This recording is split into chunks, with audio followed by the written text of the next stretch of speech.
Sabi mo kay Bongbong Marcos na ibaba yung bigas, kaya mataas na, hindi kaya ng mga taong bayan. Sabi niya na ibaba yung bigas, tumataas lalo. Diya kasi na pag maayos na daw yung pamamalakad niya, maayos din yung pamumuhay namin dito. Oo, hindi ko pa naramdaman yung so, yung ni Marcos natin ngayon Ay, ba?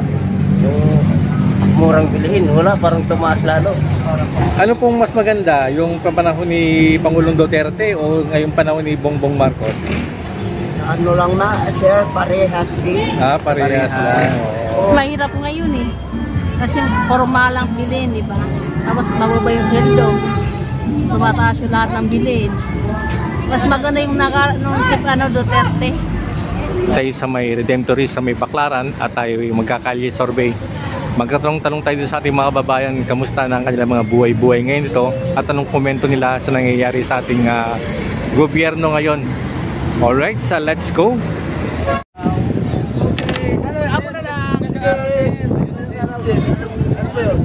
Kalye survey yan, sir. May konting tanungan lang, sir. Yan, sir. May mga fans kayo, sir. Sige, tayo yan. Dito muna tayo. Dito tayo. Sige. Ito ang tanongin natin.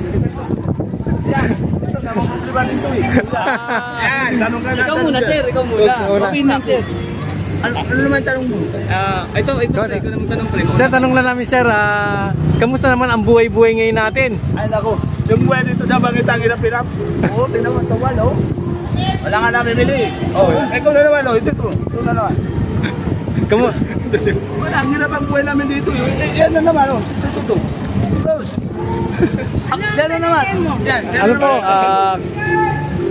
ano po yung masasabi nyo ngayon sa ating gobyerno ngayon? Isang 2 taon ng ating pumuno ng ating Pangulong Bongbong Marcos. Opinion lang po, opinion lang. Walang ngayon lang kita ngayon sa Pilipinas. Hindi na kita sa Pilipinas. Pero kumusta naman yung buhay-buhay niyo? Wala'y klaro Mahirap ang buhay ngayon. Wala'y klaro. Walang binta, matumal.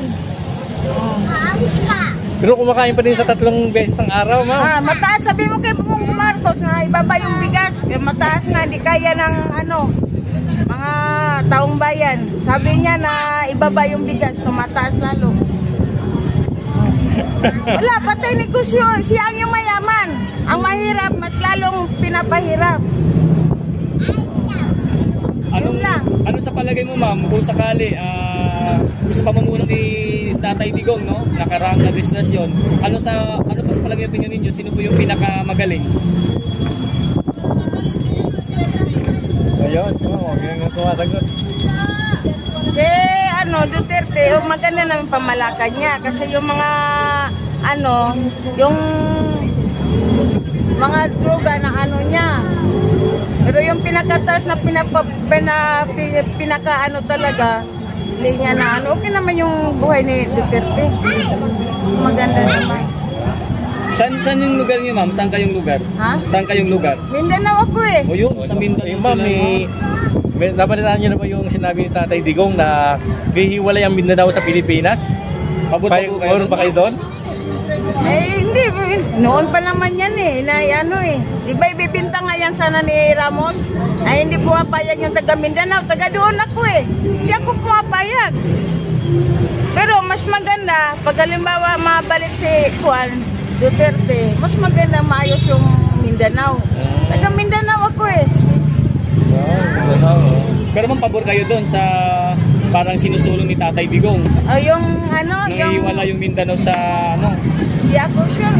Mahirap yan. Okay, undecided ma'am. Okay. Mahirap. Kasi kung tutusin talaga, ngayon lang yan mangyayari na ihiwala yung Diba? Okay, sako pa rin ng Pilipinas ma'am Salamat sa opinion, ma'am. Thank you, maraming salamat. Ayan, mga babayan. Okay, yun si ma'am kanina, yung nagsabi dito kay ma'am, yung sana yun si ma'am. Yung tanong namin, sir, ano ba yung comment nyo ngayon sa nangyayari sa ating government? Medyo mayroong nangyayaring kagulo, parang nagkaka-divide na yung BBM at saka Duterte. Aware ba kayo sa nangyayari ngayon sa ating gobyerno? Hindi ako maayon dyan. Kasi isa lang naman yung Pilipinas eh. Yung Pilipinas sa siyang kapital ng Luzon. Ang pinakadulo niyang Pilipinas yung sa amin Mindanao. Oh. Ano masasabi niyo sa ating Pangulong Bongbong Marcos ngayon? Sa kanyang pamamalakad bilang presidente ng ating bansa. Oh. Ano masasabi niyo, sir? Komento niyo. Tumataas ba ang bilihin o nagiging maginhawa ba ang mga Pilipino ngayon? Tumataas yung mga bilihin, tapos na yung binibenta, bumababa naman ang presyo. Pagka halimbawa, yung nagbebenta kasi galing sa bukid, bumababa pagdating dito. Pero pag yung dito, pag punta dito, tumataas ang presyo. Sino ba sir binoto niyo noong nakarang eleksyon? Ako yung kasi yung Marcos. Si BBM. Sabi niya kasi na pag maayos na daw yung pamamalakad niya, maayos din yung pamumuhay namin dito. Sa ngayon sir, okay naman yung pamumuhay ngayon? Ayos naman kasi nakakakait pa paano, nakaka-rouse din. Ayun. Gusto sir, maraming salamat sa inyong comment. Thank you. Thank you, sir. Sa ngayon, ano sir ang nakikita nyong sa ating gobyerno ngayon? Ayos lang naman, wala namang problema. Kasi sa ngayon kasi nakikita natin parang nagkakaroon ng mga divide na ngayon kay BBM tungkol kay Duterte. Yung sinasabi nga ng ating Pangulo nga, gusto niyang ihiwalay na yung Mindanao. Dating Pangulong Duterte sabi niya, ihiwalay na yung Mindanao sa Pilipinas. Pabor ba kay Don Duterte? Hindi ako pa doon kasi yung Mindanao sakop ng Pilipinas yan. Parang yan eh. Parang yung Mindanao talaga, sakop talaga ng Pilipinas yan. Okay. Tungkol naman sir sa pamamalakad ng ating gobyerno ngayon, kamusta naman yung nararamdaman nyo ngayon? Tumaas ba ang bilihin o bumaba ba ang bilihin ngayon? Oo, hindi ko pa naramdaman yung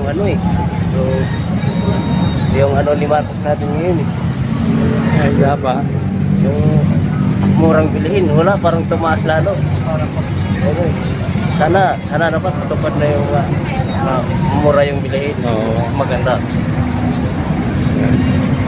Sige sir, maraming salamat po sir sa inyong comment. Okay, sir. Ma'am, nag-survey lang kami. Ano po ba yung masabi ninyo ngayon sa ating bansang Pilipinas? Maganda rin sir, maganda rin ang buhay, hindi katulad dati. Sa pagtinda, sa awa ni Allah. Ibig sabihin po yung mga nangyayari sa ating gobyerno ngayon, yung mga mataas bang bilihin ngayon o bumaba? Medyo bumaba rin. Bumaba. Sa inyo po ba, okay bang pamamalakad ng ating Pangulong Bongbong Marcos? Oo, nakahimok na rin. Ano pong mas maganda, yung panahon ni Pangulong Duterte o ngayong panahon ni Bongbong Marcos? Ano lang na, sir, parehas din. Parehas lang. Oo. Kasi hindi mahirapan sa pagkain. Nakakain pa rin 3 beses sa araw. Oo, nakakainom. Hindi na maganda doon. Hindi na maganda, oo. Siyempre, kung hindi tayo kumain, wala tayong lakas, sir. Kamusta naman na yung negosyo nyo? Mabuti naman, sa awa ni Allah. Kumikita pa rin. Saan po kayo? Taga Mindanao? Taga Mindanao po ako. Tanong ko lang po, no? Kasi ngayon, nabalitaan nyo na ba yung sinabi ni Pangulong Duterte, dating Pangulong Duterte na ihiwalay na yung Mindanao sa Pilipinas? Hindi ako masyado nakapanood ng TV kasi dito ako raw. Kasi sinabi na Pangulong Duterte na ihiwalay yung Mindanao sa Pilipinas. Payag ba kayo na maghiwalay na Mindanao sa Pilipinas? Kahit na hindi gusto namin, kung gusto yung mga matataas, wala ako makatuwa. Di ba, sir? Okay. Maraming salamat sa inyong tanong namin. Thank you. God bless po.